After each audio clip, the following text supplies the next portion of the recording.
Só nessa ação penal aqui, 505.160623, continuidade do depoimento do senhor Eduardo Consentino da Cunha, alguns esclarecimentos adicionais do juízo a partir das questões que foram colocadas e outras coisas que ocorreram. O senhor fica à vontade para responder ou não, que o senhor já afirmou isso anteriormente, mas naquela entrevista que o senhor teria dado ao Jornal Nacional, o senhor fez algumas afirmações, eu vou lê-las aqui, tem o vídeo, né? Mas o senhor pode daí esclarecer, ou se não quiser esclarecer, não esclareça, fique à vontade. Minha intenção é de não esclarecer, eu respeito a excelência, mas eu não pretendo falar sobre entrevista. O senhor mencionou nessa entrevista sobre esses depósitos vindo da conta Cona. O senhor disse o seguinte: o trust não aceitou o depósito e não o movimentou. Nós temos os status, ele continua na moeda local, sem qualquer tipo de movimentação ou aplicação. Ficou parado anos inteiros na mesma moeda, colocado e depositado, porque o trust não tinha contrato comigo de administração desse ativo. O trust não tendo esse ativo contratado, ele não reconhece, não reconhecendo, ele não mexe. O senhor gostaria de esclarecer essa afirmação? Não, eu já falei sobre isso, eu não vou falar sobre a entrevista, porque eu não me lembro se eu falei isso. O que eu falei claramente aqui, já falei que não houve aplicação desse recurso, e a prova disso é quando, se eu pegar o extrato, você vai ver que o recurso ficou sem aplicação do Money Market em nenhum momento. Até porque efetivamente não tinha um contrato, não existia um contrato, e eu não sei porque o trouxa não quis movimentar, mas é uma coisa que talvez o depoimento da senhora Elisa Mares possa esclarecer, ou do Truxi. De uma forma que não foi movimentado, mas... Não, ele não foi movimentado, só posso declarar, porque é só olhar os extratos que a gente viu que não foi movimentado. Certo, mas quando o senhor deu essa entrevista em 2015, o senhor já tinha transferido esse ativo para Netherton, não? Quando eu dei as entrevistas que eu dei, que foram, vai dar entrevista todo dia, 3, 4 entrevistas. E certamente uma que saiu não pode não ser o conteúdo da outra. Então, por isso é que eu não vou comentar a entrevista. O que eu falo sobre o fato é, quando eu dei a entrevista, quer dizer, já era presidente da Câmara nesse momento, já estavam os recursos bloqueados. Então, não havia muito o que se falar. Então, já, obviamente, se for bloqueado, isso já estava transferido para a Netherton, que a transferência para a Netherton se deu em abril de 2014. É que aqui o senhor teria declarado que não teria movimentado, né? A Óreo não movimentou esse recurso, e isso é facilmente comprovável. Basta verificar todos os extratos da Óreo que fazem parte do processo, olhando mês a mês, já tem eles aqui, não há movimentação a não ser em 2014, quando vai para a Netherton. Eles ficaram igual. Antes de 2015, né? Sim. Só foram movimentados quando foram para a Netherton, quando estavam na iminência de ir para a Netherton.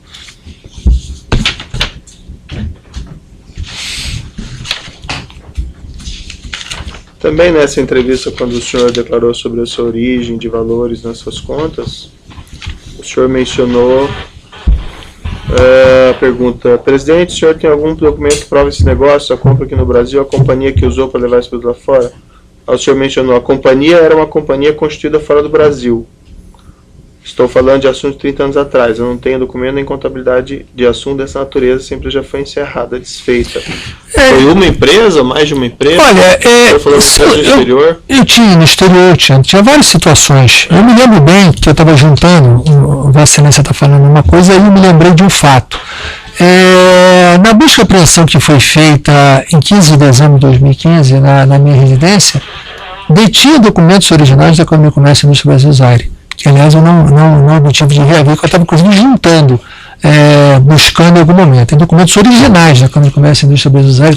A indagação que eu faço é porque aqui o senhor falou que era companhia também brasileira, estrangeira. Eu não me lembro da entrevista, então eu posso falar. O que eu posso falar é a situação real. Eu comercializava produtos em um certo momento da vida. Esses produtos que eu comercializava, tinha produtos brasileiros, tinha produtos fora do Brasil. Eu tinha empresa, que seria empresa, que era a empresa, como o senhor falou, que tinha conta fora do Brasil, e essa empresa fez muito desses negócios. Mas essa empresa era uma empresa no exterior ou uma empresa aqui no Brasil? Não, era empresa no exterior. Eu tinha empresa no Brasil de comércio exterior, já dei até o nome dela, HNB Comércio Exterior, e tinha também no exterior empresa que era tipo empresa offshore e que fazia comercialização de tudo.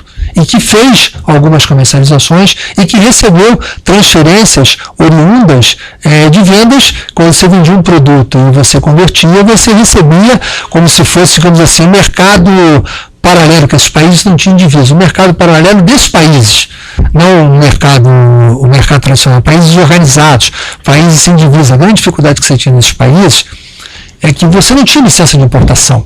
Era um país extremamente pobre. Como é que acontecia? Você só tinha uma licença de importação aquele que detinha uma licença de exportação. Ou seja, o sujeito que ia vender, por exemplo, o caso do Zaire, por exemplo, era tipicamente vendedor de cobre. Quando os vendedores de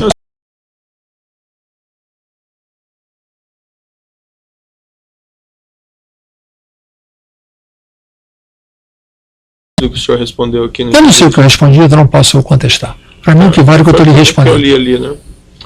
Mas consta aqui também na sua entrevista, quando foi indagado sobre esse valor, o senhor mencionou deve ter sido em torno, naquela época, em torno de 1 milhão, mais ou menos, do empréstimo. Né? O empréstimo até foi isso, meu, por acaso até foi, porque 500 mil eu paguei o advogado. Já expliquei isso aqui ao senhor, foram 400 e 600 mil. Por acaso até foi. Eu não me lembro da entrevista, mas por acaso eu já expliquei, tive a oportunidade de explicar isso aqui detalhadamente. Mas o pagamento ao advogado não fazia parte do empréstimo? Fez, aí virou 1,5 depois com o empréstimo. O empréstimo em si foi 1 milhão. E o pagamento do advogado foi despesa agregada ao empréstimo que virou débito. Então foi não tem diferença entre o que eu respondi e o que está colocado aí, por acaso, nesse caso. Tá bom. O senhor gostaria então de falar mais alguma coisa no final do seu depoimento? Gostaria, se o senhor me permitisse, se Vossa Excelência me permitisse, apenas para que não deixasse de mencionar nenhum ponto que pudesse ser importante para a minha defesa. Bom, em primeiro lugar, eu quero agradecer essa oportunidade que, infelizmente, a investigação ela não me deu. Talvez se tivesse me dado, muitos desses esclarecimentos já poderiam ter sido investigados mais a fundo. É claro que a denúncia que me atribui como ato de ofício, o ato de corrupção de ter nomeado o Sr. Jorge Zelada, até dada a palavra final, ela não tem corroboração nesses autos, nem na instrução probatória em nenhum momento. Além disso, eu já relatei aqui, eu tenho até dificuldade de entender que houve um ato de corrupção, como eu já falei, o Zelada não participou das reuniões, efetivamente os preços são malucos, há um ato de burrice. Eu dei uma série de coisas, eu peço se o senhor tiver algo a agregar. Eu vou tentar. Repetitivo. Mas é que às vezes a repetição, a própria denúncia é muito repetitiva em muitos pontos, e repete várias vezes a mesma coisa em várias páginas, então a gente tem que também saber rebatê-las.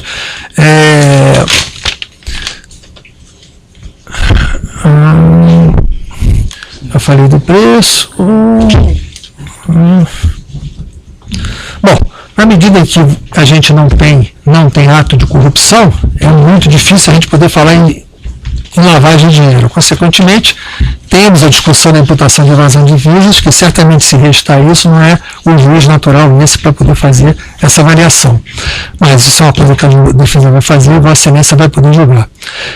O meu patrimônio, como eu falei, no exterior, existente há mais de 25 anos, é maior do que o montante que foi bloqueado, não mais me pertence, que estava sobre a propriedade dos trustes. Já falei que não transferi os trustes óleo e trufe para a Nédita por causa da deflagração da Operação Lava Jato. O truste Nédita existia desde 2008, quero deixar isso bem claro.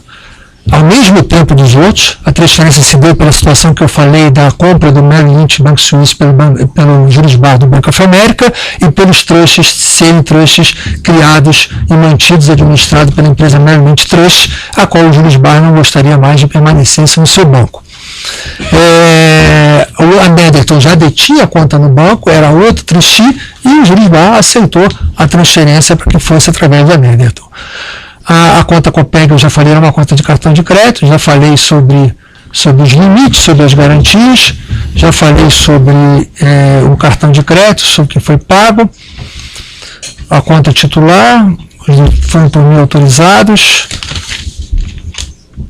sobre o depósito de 165 mil dólares, como é que foi transferido da Netherton para ela, o recurso era oriundo da TRUF, não era oriundo da Oreo, o saldo abatido foi o saldo oriundo da Oreo. Falei a estranheza, respondendo a minha defesa, que efetivamente os 10 milhões recebidos depois pela venda da participação da Shell não ter tido nenhuma participação para mim, se eu fosse partícipe do processo. E a estranheza que o Ministério Público já disse que está investigando, eu espero que seja tempo de promover a ação penal, se for configurado, contra outros, para que não se divida a ação penal. Senhor Eduardo, não quero ser delicado, mas esse o senhor já respondeu e o senhor pode ter certeza que todos prestamos atenção no que o senhor falou. Mas então, se o senhor tiver algo a agregar, eu vou agregar. Certo? Estou procurando aqui para ver. Repita as questões que já foram colocadas. Bom, Eu estou fazendo questão, que isso é muito claro, e aí vem uma parte que eu quero falar, que eu estou aqui cumprindo a minha defesa, dizendo, inclusive, uma defesa futura, porque eu entendo que nós estamos diante de um processo que a condenação parece já estar decidida. E que a gente está apenas cumprindo uma mera formalidade processual. Mas a defesa futura tem muita importância, tudo aquilo que a gente está falando aqui. Não, é isso. As questões vão ser examinadas, claro, as provas vão ser examinadas. A minha prisão cautelar, me perdoe se foi ofensivo, não é um intuito do depoente e ofender de nenhuma natureza. A minha prisão cautelar tem como justificativa uma das 10 medidas propostas pela MP no pacote anticorrupção, que é a prisão para evitar dissipação patrimonial. Medida, inclusive, que já foi rejeitada pelo Congresso. Além disso, a argumentação que eu tenho dupla cidadania e teria risco de fuga não encontra amparo nas decisões do falecido eminente ministro Elisa Vaz, inclusive a reclamação que eu formulei, ou na sua decisão monocrática, ele faz menção sobre essa parte, citando várias decisões de habeas corpus feitas por vários ministros do Supremo, de que simplesmente são fundamentos rechaçados pela jurisprudência da Corte há muito tempo, pelo fato do paciente supostamente possuir disponibilidade de recurso no exterior ou dupla cidadania, por si só não constitui motivo suficiente para a decretação de prisão preventiva. Além disso, os julgamentos que ele cita, Barroso, Marco Aurélio, Gilmar, Toffoli, Aires Brito. Mas ele manteve sua prisão, não é, senhor? Então, ele disse que, como há a alegação da ordem pública, tem que ser apreciada pela lei regular do habeas corpus, que foi pela lei da reclamação. Porque ele apenas fez um juízo preliminar sobre essa parte da argumentação. A avaliação da ordem pública não teve fato novo a ensejar a motivação, além do que a instrução probatória já está terminada. Ainda assim, eu quero colocar à disposição do juiz meus passaportes, para deixar claro que meus 2 passaportes da cidadania italiana e do brasileiro. O MP, no pedido de argumentação da prisão, ele usou fatos não vinculados à denúncia dessa ação penal, que, segundo a peça, seriam transferidos para cá. Só que a decisão do Ministério foi mandar para a 10ª Vara Federal de Brasília. Apesar do esforço do MP que se enviasse para aqui. Está na fundamentação, pedido para ser mandado para cá, mas, no entanto, foi processo para a 10ª Vara de Brasília. E que motivaram muito o decreto de prisão, inclusive o bloqueio dos carros da minha família. Gostaria também de alertar que pelo menos 3 depoimentos que eu vi desse juiz houve a usurpação de competência do Supremo em relação a mim. Inclusive na sentença do João Augusto sobre a Vantage, quando eu era deputado federal e presidente da Câmara, foi feito perguntas específicas sobre essa transferência do Benin, quando a competência não era desse juiz nesse momento. E também em depoimentos de Júlio Camargo.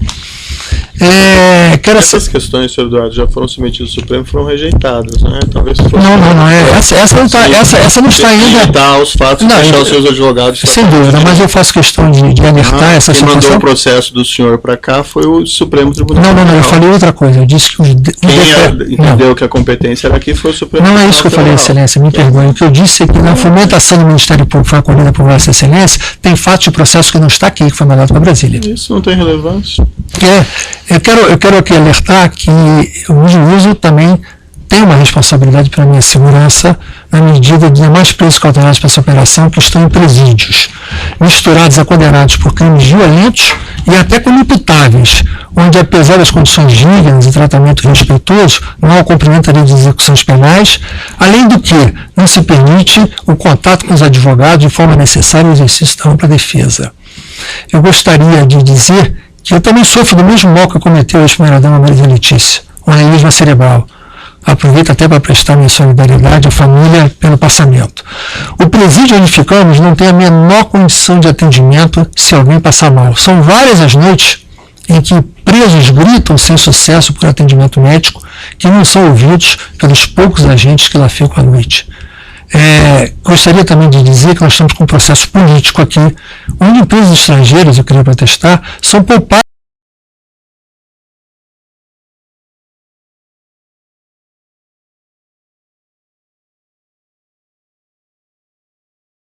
na semana passada, apesar da imputação direta da empresa pelo delator Zivinha, ou da Samsung, onde é pública a sua participação no esquema de corrupção que depois é presidente da Coreia. As punições não podem ser seletivas e poupar os corruptores internacionais. Falo com a autoridade que foi responsável pelo impeachment da ex-presidente da República para defender a legalidade do nosso país. Não é a minha prisão que vai me impedir de poder elencar as minhas opiniões. Que os verdadeiros culpados sejam punidos, mas respeitado o contraditório, a lei, o devido processo legal e que não haja antecipação de cumprimento de pena por prisão cautelar ao arrepio da lei. É isso que eu queria ressaltar aqui, já que as questões todas foram pontualmente por mim respondidas, mas eu quero aproveitar a oportunidade e que a minha defesa entre com o meu pedido da minha soltura em função do cumprimento da instrução probatória. Embora o habeas corpus esteja tramitando, está no STJ ainda, eu espero uma apreciação dele, mas que Vossa Excelência tenha em risco que não há nenhuma omissão da minha parte, tendo em risco que eu não possuo qualquer recurso no exterior, tendo em risco a jurisprudência da nossa Suprema Corte. É claro que a dupla cidadania e o risco de fuga não configuram a forma de prisão preventiva, e tendo em risco a dissipação patrimonial, uma medida rejeitada pelo Congresso, que Vossa Excelência possa aproveitar esse momento e me permitir que, como qualquer cidadão, que já que o Supremo decidiu que o cumprimento da sentença tem que ser a partir da condenação em segundo grau, que me permita seguir o Supremo se porventura eu tiver uma condenação confirmada e não tenho uma antecipação de cumprimento de pena, e numa condição degradante, como uma transferência para um presídio, onde lá eu estou colocado numa situação absurda, onde nós estamos, com volta a dizer, embora digno, tratamento respeitoso, não tenho que reclamar com relação a isso, mas estamos misturados com presos condenados por violências inimputáveis,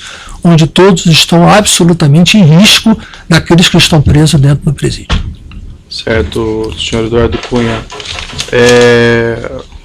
Diante das suas colocações, só faço uma ponderação, que claro que certamente existe uma preocupação com a segurança de qualquer preso, seja de outro juízo, seja desse, mas até o momento não houve nenhum incidente, isso já há quase 3 anos, com presos decorrentes. Teve tentativa de fuga já lá clara, já está a própria rebelião de Piraquara foi ouvida por nós como se fosse dentro da prisão. Quer dizer, são situações que não há cumprimento da execução penal. Mas, enfim, a minha defesa vai afetando fisicamente ou de qualquer forma qualquer preso dessa operação Lava Jato, certo? Nós estamos atentos aí a qualquer problema que aconteça, mas realmente não aconteceu nada até o momento, seja na carceragem da Polícia Federal, ou seja, na própria prisão estadual no qual o senhor se encontra. Quanto às questões das investigações do Ministério Público, isso o Ministério Público tem que responder, existem várias investigações em andamento, e até mesmo hoje uma empresa recentemente fez um acordo, né, que o senhor deve ter ouvido falar, o Rolls Royce. Enfim, eu vou analisar essa questão da liberdade do senhor, que o senhor colocou, levar isso em consideração. Por hora, nessa audiência, eu vou manter a posição, até foi também a posição do ministro Teori Zavascki, que negou liberdade ao senhor. Não, ele não negou liberdade, ele negou seguimento à reclamação e fosse pela via regular, e cuja reclamação há um agravo que está pendente de apreciação, e há também a petição que a defesa... veja, eu não estou aqui para debater isso. Para amanhã, inclusive, no Supremo. Mas o fato é que... A reclamação, né? Isso. Não o habeas corpus. O habeas corpus ele está no STJ. Isso, mas o fato é que o ministro Teori Zavascki entendeu que não lhe concedeu a liberdade na ocasião. Não, ele entendeu que não cabia a reclamação, ele não entendeu que não cabia a liberdade. Isso é só para a reação. Se ele entendesse que ele devia conceder a liberdade ao senhor, ele teria concedido, certo? Então, eu declaro encerrado esse interrogatório. Excelência, só... Eu tenho duas... O senhor ainda vai fazer a ata, né? Sim. É requerimento ou é pergunta? Sim, 2 requerimentos. Certo. Pode interromper.